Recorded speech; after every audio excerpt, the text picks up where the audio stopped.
Você conhece uma das partes mais obscuras da história do PT? Quando o PT se preparava para conquistar o governo federal, quando Lula já marchava como favorito, quando prefeituras estratégicas começavam a formar a base de um projeto de poder sem precedentes.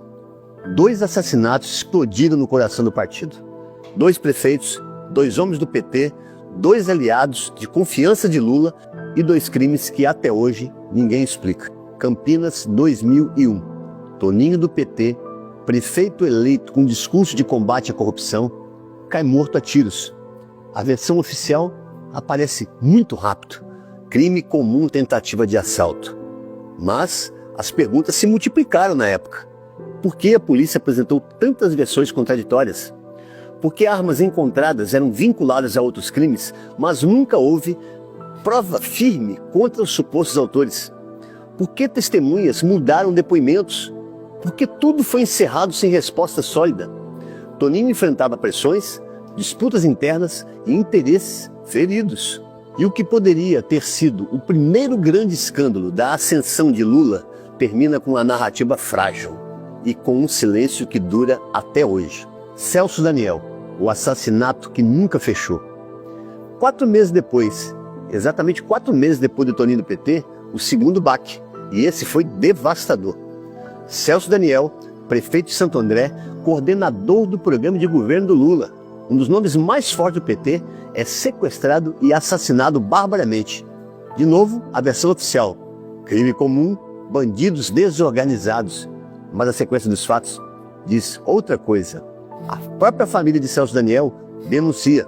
João Francisco Daniel, irmão de Celso, afirma que o prefeito havia descoberto um esquema de arrecadação ilegal dentro da prefeitura de Santo André.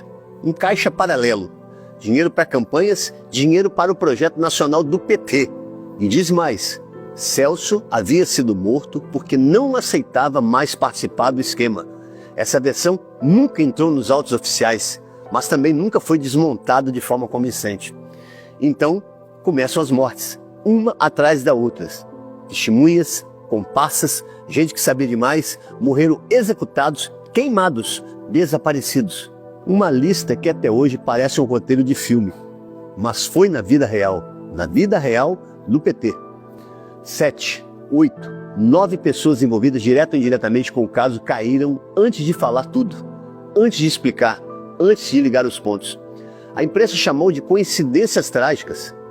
A família chamou de queima de arquivo. Uma ascensão rápida, recursos disputados e muita coisa em jogo. Era 2002, ano da eleição que finalmente colocaria Lula no poder.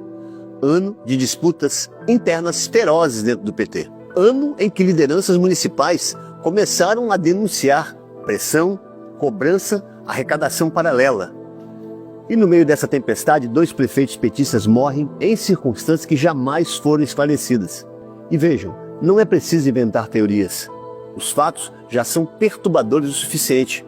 2 aliados do PT executados, 2 investigações confusas, cheias de buracos, testemunhas mortas em sequência, contradições nunca resolvidas, famílias que nunca aceitaram a versão oficial e um partido prestes a assumir o governo federal exigindo silêncio, unidade e nenhum escândalo. O que nunca foi respondido? Até hoje, nenhuma autoridade pública apresentou uma única explicação sequer que faça sentido do início ao fim.